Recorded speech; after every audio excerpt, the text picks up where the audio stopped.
Bangga Magelang berikan solusi. Ruang rambutnya Wong Magelang merumuskan visi di Magelang TV. Hanya di Bangga Magelang, ruang rembuknya Wong Magelang. Salam jumpa pemirsa, bagaimana kabar Anda? Virus Corona atau COVID-19 yang marak ada di dunia, bahkan ada di seluruh belahan dunia manapun, di negara manapun dan wilayah di dunia, merupakan salah satu ujian kepemimpinan tersendiri, di mana pemimpin harus dapat menaklukkan dan juga mendapatkan salah satu cara dan strategi yang tepat, bukan hanya cepat, untuk penanganan COVID di negaranya masing-masing. Selain itu, penyebaran virus ini juga mengakibatkan dampak yang luar biasa, bukan hanya kepanikan dan kecemasan yang merajalela, tetapi juga anjloknya perekonomian di seluruh dunia. Dan tahukah Anda, ternyata ada beberapa negara yang dianggap telah berhasil dan juga dianggap merupakan negara yang memiliki penanganan terbaik di dunia. Dan salah satunya adalah negara Jerman. Seperti apa perkembangan negara Jerman dalam menangani COVID-19? Saat ini saya telah terhubung dengan salah satu rekan saya yang cantik. Beliau adalah Mbak Kinasi Sekar Suara, warga negara Indonesia yang saat ini tinggal di Jerman. Pemirsa, saya Putri Rahmadani, Against COVID-19 meneladan dari Jerman. Inilah Bangga Magelang, ruang rembuknya Wong Magelang. Bangga Magelang berikan solusi. Ruang rambutnya Wong Magelang merumuskan visi di Magelang TV. Hanya di Bangga Magelang, ruang rembuknya Wong Magelang. Ya pemirsa, seperti biasa bagi Anda yang belum mengikuti sosial media kami, segera follow Instagram kami di @magelangtv dan juga jangan lupa subscribe YouTube official kami di Magelang TV. Seperti yang saya ceritakan, saya bersama sosok yang aktif, cantik, cerdas, dan saat ini tengah belajar di negara Jerman. Beliau adalah Mbak Kinasi. Langsung saja saat ini kami terhubung melalui aplikasi Zoom. Halo, apa kabar yang ada di sana, Mbak Kinasi? Apa kabar? Baik, Mbak Putri, masih atas kesempatannya di sini. Tapi maaf ya, aku di sini lagi dingin, jadi aku pakainya kayak gini aja, nggak apa-apa banget. Ini masih pagi ya, pagi banget. Masih pagi di sini jam 9:30. Oke. Dan tadinya tuh aku mau keluar gitu loh, biar teman-teman bisa ngelihat Berlin kayak view gimana. Dari luar ya. Iya, tadinya mau ke landmark, cuman terus tiba-tiba pagi-pagi aku bangun hujan, jadi aku mohon maaf. Gak apa-apa. Nanti next time kita bisa bikin ketemuan lagi buat kita lihat views di sana seperti apa. Bisa, insya Allah. Iya. Sudah berapa lama sih Mbak Kinasi di Jerman? Aku sebenarnya baru 2 tahun Mbak di Jerman. Ini aku baru selesai semester 4, masuk semester 5. Kalau di sini kan mulai semester tuh Oktober. Jadi aku Oktober 2018 nyampe sini. Sekarang berarti sudah 2 tahun cuman ya OTW. 2 tahun ya. Hampir 2 tahun. Selama 2 tahun ini sudah kemana aja, lalu apa yang dirasakan yang paling berkesan? Kalau kita bercerita tentang Jerman, mungkin ada kata-kata yang udah muncul di pikiran, kan udah 2 tahun yang tinggal di sana. Kalau jalan-jalan sebenarnya aku belum terlalu jalan-jalan ya Mbak, keliling Eropa, walaupun sebenarnya tujuan aku belajar di sini tuh kayak karena aku orangnya memang nggak bisa pengen suka traveling ya. Gitu kan. Iya banget. Cuman waktu itu aku semester 1 aku datang ke sini langsung ikut PPI Berlin. Terus akhirnya aku ikut acara-acara PPI terus kan. Terus kayak ya udah oke, travelnya nanti. Tapi yang penting aku bisa nggak cuma kuliah doang gitu loh. Karena menurut tapi aku juga penting berorganisasi ya. Benar sekali. Ya, ini kita juga mengucapkan banyak terima kasih untuk teman-teman PPI Jerman dan juga PPI TV Jerman yang akhirnya kita bisa terkoneksi dan terhubung juga ya sama berkolaborasi. Makasih banget. Nah, kalau Jerman, ketika saya bilang Jerman, apa yang ada di pikiran Mbak Kinasi? 3 kata untuk Jerman. Sudah berkembang, sudah established malah. Orangnya rasional. Dan mereka orang-orangnya tuh selalu solution oriented memang. Maksudnya Itu memang sudah tersebar Itu di memang kultur sudah mereka. menjadi mindset mereka ya. Yes, Maksudnya benar kayak sekali. apapun yang terjadi mereka lebih mengedepankan rasionalitas dan Benar sekali. ya solution. Maksudnya kalau orang-orang ininya ya, orang-orang sipilnya kalau aku bisa bilang. Soalnya kalau birokrasi ya di mana-mana birokrasi kan memang kadang-kadang suka ya agak menyebalkan dan emang kayak gitu kan. Tapi kalau misalnya kayak aku lihat teman-teman aku di universitas, itu mereka tuh orang-orangnya yang kayak mereka tuh kadang-kadang memang kalau suka dibilang garing-garing, jadi kayak nggak lucu aja karena memang mereka memang nggak kayak gitu. Kalau ya, cara bercandanya beda ya. Ya, beda banget kayak kalau misalnya aku sama orang-orang Indonesia tuh bisa yang kayak di jalan di mana-mana kayak ketawa ngakak aja gitu kan. Kalau orang-orang Jerman tuh mereka memang lebih yang kayak lebih bahasa Jermannya zurückhaltend, lebih menahan diri, lebih kayak calm, collected. Mereka berpikir secara rasional, mereka berpikir solution oriented. Memang kayak kalau dibandingin sama orang Indonesia sih robot banget. Cuma sebenarnya enggak juga, karena memang mereka sudah terbiasa kayak gitu aja. Sudah terbiasa terkenal juga dengan kayak orang-orang romantis gitu kan. Romantis sebenarnya enggak sama sekali. Maksudnya aku secara pribadi enggak berpengalaman, tapi maksudnya enggak ada juga teman dekat ya kan. Tapi ada juga teman dekat aku yang kayak kita sama-sama dari luar kan. Dia dari negara Latin Amerika yang di Timur yang kayak aduh mereka tuh orangnya memang cuek gitu loh dan kayak mereka orangnya sangat belak-belakan. Kalau di Indonesia kan kita terbiasa dengan apa-apa kode, apa-apa ngomong pelan-pelan, ngomong rapi. Betul. Tidak itu adalah iya yang tidak gitu. Jadi tidak benar-benar ada kata tidak kan. Adanya tuh iya yang tidak. Jadi iyanya tuh iya setengah iya dan setengah tidak, iya tidak. Iya. Maksudnya kayak kita nggak akan mau ngomong tidak kan kayak betul. Lihat nanti ya iya deh nanti aku cek jadwal. Tapi kalau orang Jerman tuh kalau enggak ya enggak. No means no. Dan mereka nggak mungkin mengerti kalau misalnya kita tidak benar-benar secara eksplisit mengatakannya. Jadi memang karena aku memang orangnya dari kecil diajarkan untuk kalau apa-apa ya bicara, kalau kita nggak suka sampaikan, dikomunikasikan. Komunikasi hal yang penting. Jadi aku sih alhamdulillah bisa get along di sini. Aku nggak culture shock deh, nggak yang kayak baper ya. Nggak baper sama sekali. Maksudnya emang nggak baperan juga sih. Jadi kayak ya aku senang aja gitu loh. Karena somehow menurut aku itu membuat semuanya jadi lebih simple. Kayak ya sudah kalau misalnya memang keadaannya begini ya bilanglah seperti ini. Dan itu juga ya maksudnya kalau mau langsung kita sambungkan ke tadi masalah kepemimpinan dan COVID, ya begitu juga cara mereka. Pada dasarnya memang mindset mereka itu lebih ke solution ya. Dan juga akhirnya baik memimpin ataupun masyarakatnya itu juga mengarah pada arah yang sama gitu ya. Yang sama dan juga arah yang sama gitu. Kalau diceritakan dari awal kejadian COVID, bagaimana sih sebenarnya respon negara Jerman? Terus yang dirasakan Mbak Kinasi ya sebagai warga asing. Oke. Jadi sebenarnya disclaimer, waktu pertama kali di sini tuh sudah ada kasus beberapa kan. Tapi jadi kan Jerman tuh ada 16 negara bagian. Waktu itu tuh baru di Bayern doang yang banyak. Yang negara bagian yang ada kota Munich-nya. Itu di situ doang yang banyak. Di Berlin, aku di Berlin, waktu itu belum ada, di tempat-tempat lain juga belum banyak. Waktu di Bayern itu, memang dari awal tuh banyak. Maksudnya proliferasi virus dan penyebarannya cepat. Tapi di sini tuh mereka memang sistem kesehatannya, universal healthcare itu udah bagus banget. Benar-benar sangat-sangat established, di mana mereka ya udah akhirnya rumah sakit tuh nggak pernah penuh, maksudnya nggak pernah kayak overwhelmed,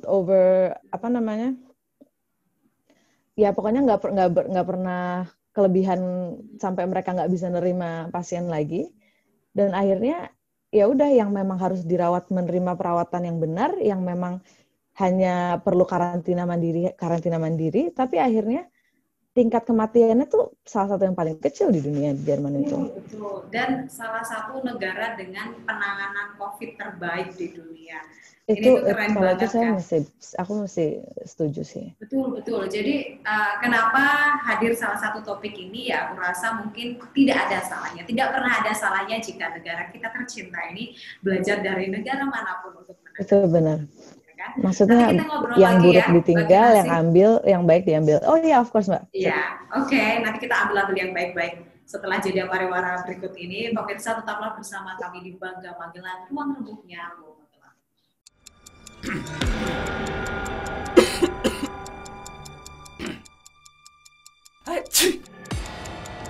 Saat batuk dan flu mengganggu, segera minum Dekolsin. Kandungan aktifnya bantu redakan batuk yang disertai flu. Dekolsin, atasi batuk dan flu yang bersatu.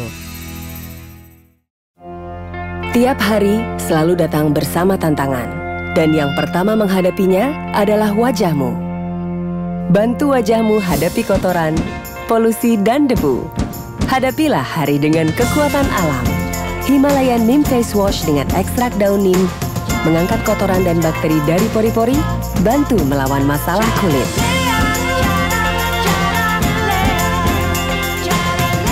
Go with nature. JPM Stream, sebuah aplikasi Play Store yang memudahkan kamu untuk menyaksikan program terbaik dari 30 TV jaringan Jawa Pos TV. Jawa Pos TV, JTV, Padang TV, Simpang 5 TV, Kawanwa TV, Nirwana TV, BTV, Pon TV, Magelang TV. Get your JPM Stream apps now. Pemirsa, Anda masih bersama kami di Bangga Magelang. Salah satu lukisan di belakang saya, jika Anda melihat begitu indahnya, ini adalah salah satu lukisan pelopor dengan bahan empon-empon karya maestro dari Borobudur, yaitu Mas Istingmedi. Jika Anda tertarik, Anda bisa menghubungi kami di Magelang TV, atau Anda langsung bisa berhubung langsung dengan Mas Istingmedi atau datang di Studio Art Istingmedi. Ini salah satu lukisan yang menarik. Kita kembali lagi ngobrol sama Mbak Kinasi. Ini lukisannya keren banget kan, Mbak? Bahannya dari empon-empon. Dari apa, Mbak? Empon-empon. Jadi yang kayak kunir, kunyit. Aduh, keren Masih banget. ingat nggak? Dengan kunir dan kunyit. Aduh, Mbak. Baru 2 tahun, jangan-jangan sudah lupa ini sama empon-empon. Di sini aku kalau belanja ke toko Asia, Mbak, nggak bisa makan makanan sini, nggak ada rasanya. Betul. Ini kayaknya kalau bahas tentang makanan ya kan, Indonesia kalau ini tentang juara makanan banget beda ya lagi. sih? Ini beda lagi, Mbak, urusannya. Kita bisa 2 jam sendiri ngomongin makanan Indonesia. Oke, satu aja deh pertanyaan, makanan apa yang paling dikangenin dan nggak bisa ditemuin di sana? Aduh. Mau nangis. Sate Padang sih, Mbak, sebenarnya. Sate Padang. Kangen banget sama maksudnya sate kan, Padang ya. Iya. Dan kan kalau misalnya di sini tuh ada toko Asia gitu kan, Mbak. Maksudnya kalau sambal goreng ati, soto ayam gitu-gitu kan ada bumbu bambu dijual, adalah. Sate Padang ini nggak ada bumbu jadinya, Mbak. Jadi aku gimana caranya? Mengobati rasa kangen itu. Jadi please mungkin kalau bisa dipaketkan ya, andaikan. Bener, oh iya. Mungkin kalau teman-teman ada yang mau ya. Teman-teman ada yang lagi ke Jerman, mohon ya. Just tip. Mahasiswa banget ya. Anyways, kita kembali lagi ke topik Sorry kita. Mbak, sama gudeg. Sorry banget, aku harus mention gudeg. Oke, gudeg banget. Aku jadi sempat ya. 2 tahun atau berapa ya, aku sempat kerja di Jogja juga. Aduh, jadi, ya. Enak banget. Itu bisa gitu loh dipaketkan gudeg itu kayaknya. Oh ya, kalau gudeg sekarang ada kalengnya, jadi aku udah bener ada kalengnya. Ayo Mbak, kita balik ke topik sebelum kita makin jauh lagi. Oke, masih against COVID-19, peneladan dari Jerman. Jadi kalau dari bahasan kita di segmen pertama, bagaimana warga Jerman atau bagaimana citizen di sana memang berpikir secara rasional. dan akhirnya juga tercermin dari bagaimana pemerintahannya memimpin dan juga diterima. Kalau tadi secara kebijakan ada tambahan nggak Mbak? Seperti apa ketika pandemi, lalu mungkin masyarakat ini responnya seperti apa? Aku penasaran banget gitu dengan karakteristik mereka seperti itu, responnya seperti apa? Respon masyarakat, satu hal tentang orang-orang Jerman, mereka tuh sangat tidak suka privasinya diganggu. Mereka jadi mereka tuh sangat menganggap menjaga privasi, sangat mengagungkan privasi, sangat mengagungkan hak masyarakat, maksudnya hak personal sebagai pribadi ya. Dan kenapa salah satu Datenschutz. Jadi kebijakan data protection di Eropa itu sangat kenceng. Salah satunya karena itu. Dan pandemi ini outbreak, kan akhirnya pemerintah perlu melakukan beberapa SOP kan. Lockdown, habis itu pembatasan mandiri, pembatasan sosial. Kalau misalnya orang-orang yang memang ya oke, akhirnya mereka mengikuti itu. Cuman kan oknum tetap aja ada ya Mbak. Ada yang bilang kayak apa nih hak kita diambil, hak kita ya maksudnya selalu ada lah ya di mana-mana orang kayak gitu. Maksudnya regardless of negaranya se-establish apa itu memang selalu ada. Kayak 3 minggu yang lalu kalau nggak salah itu di Berlin sempat ada demo anti masker, maksudnya kayak ya aku sempat baca beritanya juga. Ya kayak tapi maksudnya ya oknum-oknum seperti itu akan selalu ada. Tapi kalau dari pemerintahnya sendiri, mereka itu kalau saya sih nilainya, maksudnya karena kayak aku bandinginnya kan aku waktu itu lagi di Indonesia, 3 bulan pertama itu aku lagi di Indonesia. Aku sih ngelihatnya mereka maksudnya dengan cara mereka memberi informasi dengan jelas, dengan cara mereka mereka pokoknya sangat rutin. Angela Merkel-nya, kanselirnya itu benar-benar datang, turun, bikin press release, memberitahu keadaan sebenarnya gimana gitu-gitu. Itu menurut aku tuh rutin dan menurut aku tuh itu bagus. Tapi somehow menurut orang-orang Jerman, karena mereka tuh baru mengaplikasikan lockdown tuh kayak baru 1-2 minggu setelah gitu, dan kalau dari orang Jermannya sendiri dinilai terlambat. Mereka nggak tahu aja Indonesia kan. Nggak tahu negara-negara lain selain negara-negara lain. Itu benar banget. Tapi iya kayak gitu sih. Terus selain itu mereka waktu itu bikin pokoknya pembatasannya tuh yang kayak kalau di rumah itu nggak boleh ngambil guest lebih dari 2 orang, apa pokoknya kayak adalah peraturan-peraturan yang pembatasan itu di mana mereka yang itu. Notabene orang yang sangat menjaga privasi, orang-orang yang ya kan, itu jadi merasa ada apa dengan privasi, ada apa dengan hak pribadi saya, ya kan? Benar. Cuman maksudnya ya yang ngerti sih ya udah, maksudnya kan hak juga datang dengan beberapa kewajiban, dan kalau misalnya memang ini kan pandemi gitu loh, siapa yang bisa bilang? Betul. Dan ini kan masa-masa maksudnya kayak desperate times calls for desperate measures, dan kalau misalnya yang ngerti mereka memang kayak oke, karena lagi ada ini, gue jadi untuk sebagai menjadi warga negara yang baik, gue harus mengikuti. Itu maksudnya banyak juga yang kayak gitu. Cuman ya, again, kita nggak bisa mengacukan oknum juga kan. Jadi ada. Cuman I can't say they make up for the whole population. I can't say that they make for the majority of the population. Jadi kayak aku sebenarnya secara personally aku merasa sangat aman di sini. Apalagi dengan mengetahui bahwa mereka sistem universal healthcare-nya sangat established, dengan aku tahu mereka maksudnya infrastruktur kesehatannya tuh benar-benar oke banget. Sampai waktu itu tuh waktu kayak di tengah-tengah lagi kritis-kritisnya, saking di sini rumah sakit masih banyak dan kayak Spanyol dan Italia itu mereka kan sempat overwhelmed tuh, sempat kewalahan banget. Sempat super kewalahan. Jerman tuh sempat mengambil kayak beberapa pasien dari luar negeri gitu. Jadi kayak ya, maksudnya dari situ kita bisa lihat nggak sih? Iya. Bagaimana? Jadi kamu sama merasa negara-negara aman ya? Itu aku sebenarnya aku ngerasa aman banget sih. Dan kayak kerjasama antar negara Eropanya tuh memang kayak sangat-sangat ini kan dimajukan gitu. Jadi yang pada akhirnya menurut dunia dan banyak juga pemberitaan yang menyebutkan bahwa mereka memiliki penanganan terbaik dalam COVID ini menurut Mbak Kinasih ketika dibandingkan dengan negara lain atau mungkin negara kita, itu apa poinnya? Nanti kita bahas setelah jeda pariwara berikut ini ya. Oke. Jangan beralih dari tempat duduk Anda pemirsa, kita akan kembali sesaat lagi.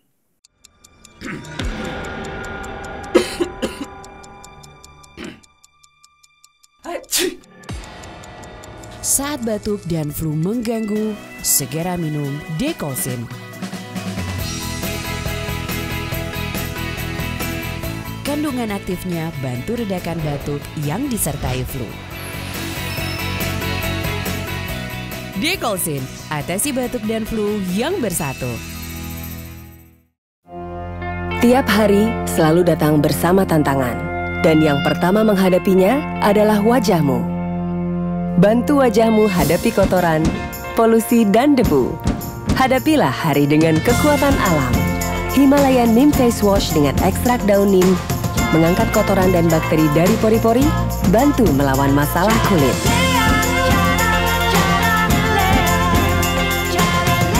Go with nature. JPM Stream, sebuah aplikasi Play Store yang memudahkan kamu untuk menyaksikan program terbaik dari 30 TV jaringan Jawa Pos TV. Jawa Pos TV, JTV, Padang TV, Simpang 5 TV, Kawanwa TV,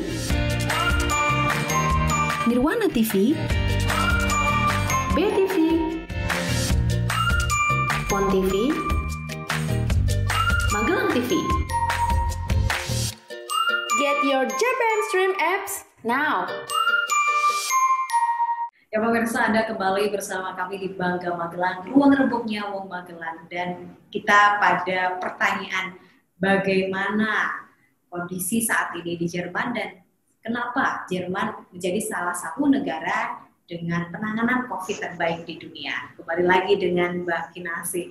Ini jadi unik ya, ketika saya baca banyak berita gitu, nah salah satunya Jerman. Kalau tadi secara logis ya, memang mereka sangat, orangnya sangat logis, lalu mereka juga sangat, jadi ketika ada masalah itu mereka yang dicari adalah solusinya gitu. Ini sebenarnya bisa kita lihat di situ. Tapi kalau yang dilihat secara konkret nih, Mbak Kinasih lihat secara konkret, apa yang menyebabkan kemudian ini tuh menjadi salah satu pembeda dari negara lain atau dari Indonesia sehingga mereka sukses dalam menanganinya? Kalau yang aku benar-benar kayak lihat dan menurut aku oke ini, itu sebenarnya cuma dua. Kayak bahwa tadi sistem kesehatan dan infrastruktur kesehatan mereka sudah sangat established. Jadi setiap orang itu, setiap karyawan mereka harus bayar. Jadi misalnya dapat gaji. Nah, 40% dari gaji itu tuh masuk ke asuransi kesehatan, asuransi pengangguran, asuransi kesehatan, pengangguran, asuransi pensiun, jadi kayak dana pensiun. Sama satu lagi itu jadi intinya tuh mereka di sini sistemnya tuh sistem solidaritas gitu loh. Jadi kayak berarti kepedulian terhadap sesama tinggi juga ya?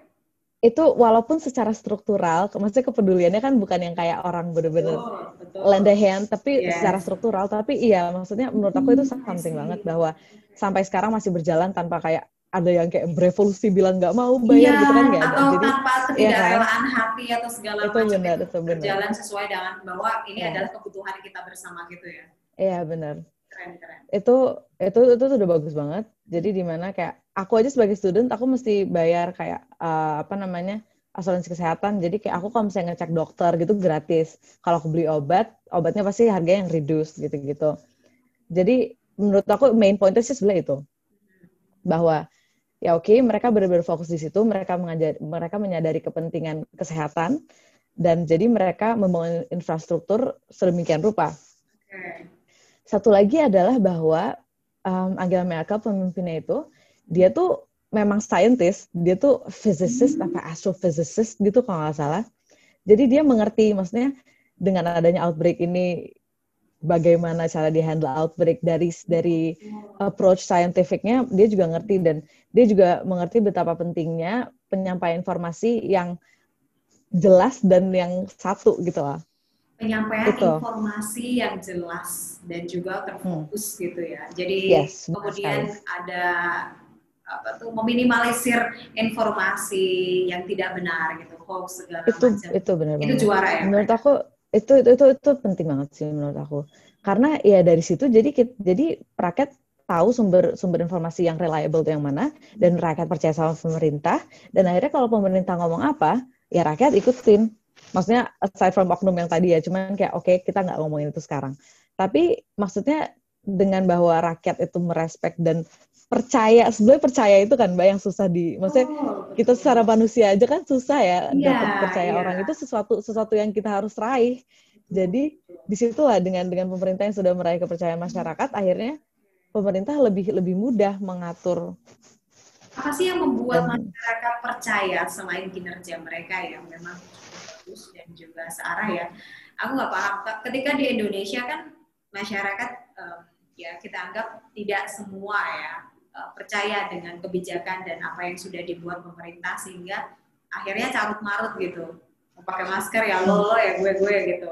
Kemudian di jalanan juga protokol kesehatan tetap jalan, tapi ya memang tidak semua akhirnya mematuhi gitu. Ada masalah perekonomian di mana lockdown, kan? Itu ya kalau di Indonesia kan kemarin ya masalahnya adalah kenapa lockdown diundur adalah karena masalah ekonomi kan ya.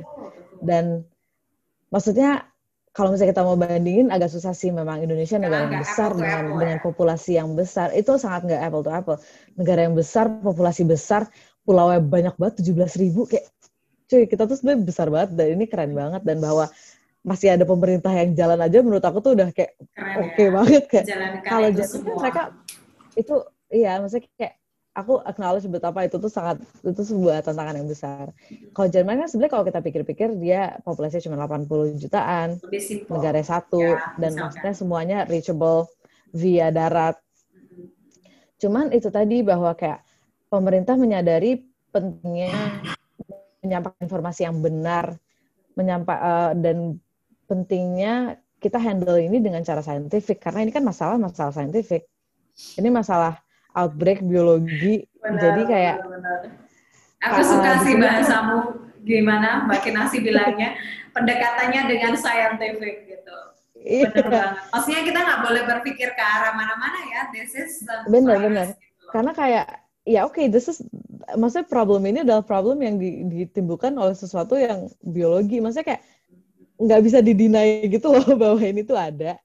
Dan di sini tuh memang research institute-nya ini banget sih established juga. Jadi kayak mereka juga benar-benar networking. Tentu ya, infrastruktur. Itu lagi maksudnya dana pemerintah buat itu juga besar gitu loh.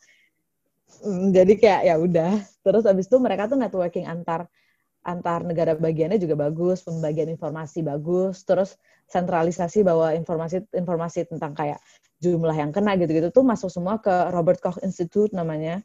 Research Institute-nya di sini. Jadi dari situlah mereka ya itu sih, dan researcher-nya dikasih waktu dan dikasih fasilitas dan dikasih pendanaan gitu sama pemerintah untuk menjalankan tugasnya. Jadi ya udah, maksudnya oke, pemerintah mempercayakan ini juga kepada suatu institut untuk menjalankan research, untuk mencari cara bagaimana kita bisa handle ini dengan cara yang terbaik. Semua serba pada porsi yang tepat ya. Benar, itu dia. Jadi semua orang menjalankan tugasnya masing-masing bersama-sama. Ya akhirnya sekarang aku bisa keluar dan makan di restoran tanpa harus panik. Terus satu lagi, sekarang kalau misalnya kita makan di restoran tuh udah boleh. Kita bisa datang. Kalau di area yang bukan di meja kita pakai masker, terus kita mesti ngasih kontak data gitu. Jadi kalau misalnya memang worst case scenario ada yang tiba-tiba kena, mereka langsung contact tracing-nya. Itu juga sih. Itu juga contact tracing. Betul.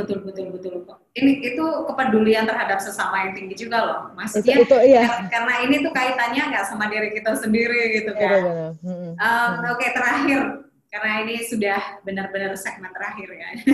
Udah Terakhir banget nih Mbak. Terakhir banget, apa menurut kamu yang patut dipelajari dari Jerman dan apa yang harus dilakukan Indonesia, PR terbesar Indonesia? Meski lagi dan lagi kita sebutkan ini bukan pembanding yang sepadan ya, ini tidak apple to apple, tapi let's say kita ambil yang baik-baiknya. Ya, maksudnya masyarakat, ayolah kita apa sih pakai masker gitu loh. Kayak it's nothing, dan itu nggak akan ngerugiin kita juga. Terus maksudnya kalau kita memang salah satu dari orang-orang yang beruntung dan bisa stay di rumah, mari kita stay di rumah dulu. Bisa work from home, alhamdulillah, ayolah kita lakukan dengan sepenuh hati.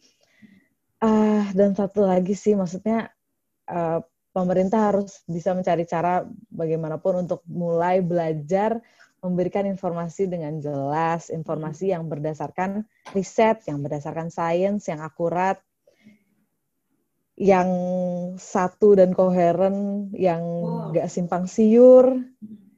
Jadi kan kita bingung juga sebagai masyarakat bagaimana harus bertindak.